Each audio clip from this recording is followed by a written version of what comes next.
Well, the European Union now has been saying that Chinese car companies have been receiving billions of dollars in order to undercut them and to take global market share, particularly in the electric car and EV battery arms race.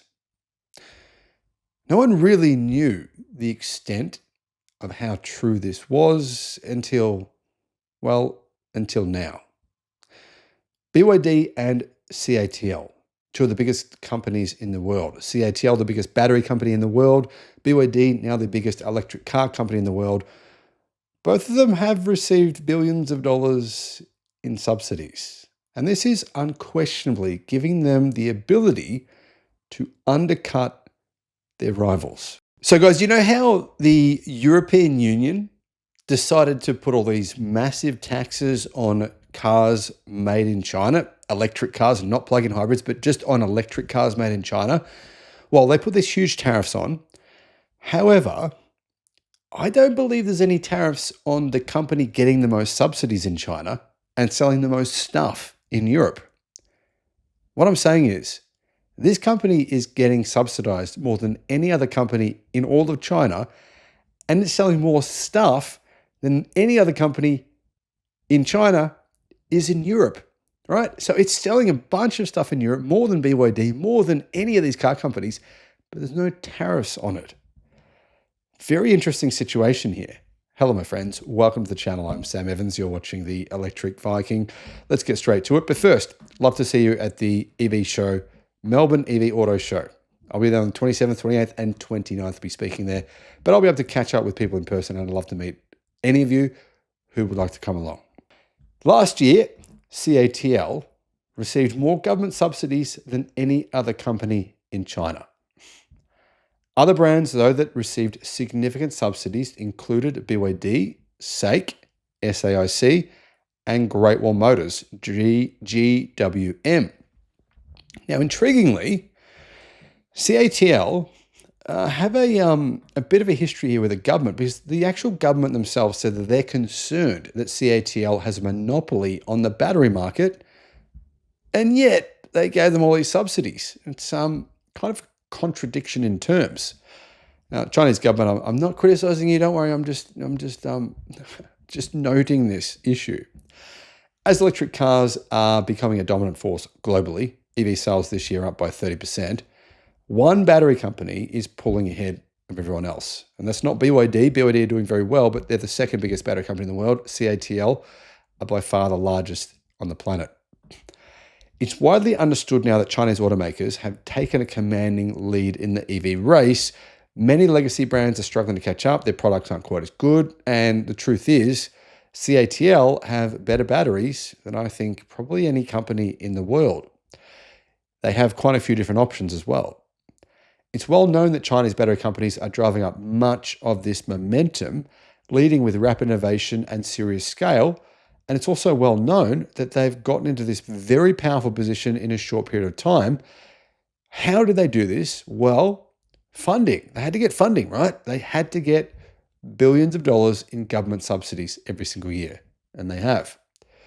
The thing is, CATL sell batteries to, well, most legacy car manufacturers.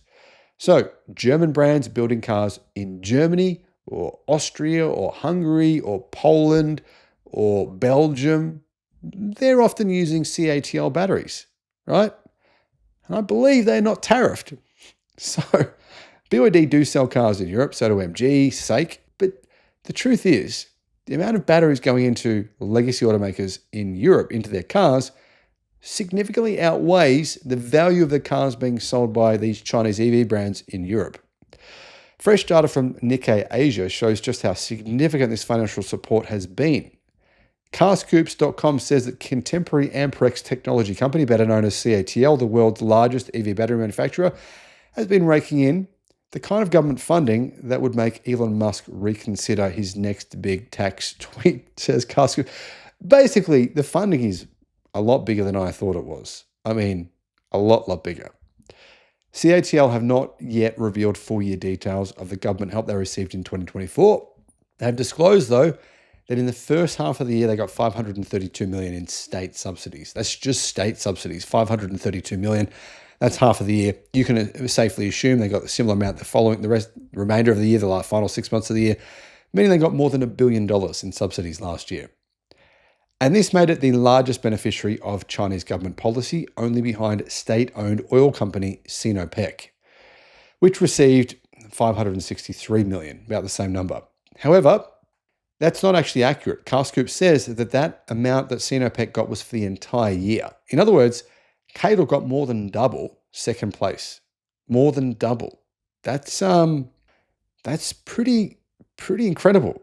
So CATL get about double the incentives than the second placed company, which was the state-owned oil company. You can clearly see the Chinese government are saying, okay, even if these morons from the media in the West don't realize that electric cars are going to take over the entire market, they are. And therefore, we care more about electric cars and batteries in particular than we do about oil because, well, batteries and EVs are actually the future. The subsidies CATL have received appear to have actually increased in the second half of 2024. Nikkei Asia said that CATL disclosed their subsidies under other income in their financial reports. In 2023, other income was $870 million. And of this, $793 million were subsidies. That's in 2023. In 2024, it received $1.3 billion in other income.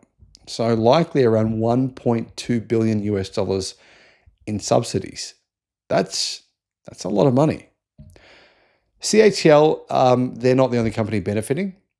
BYD received $527 million in subsidies in 2024.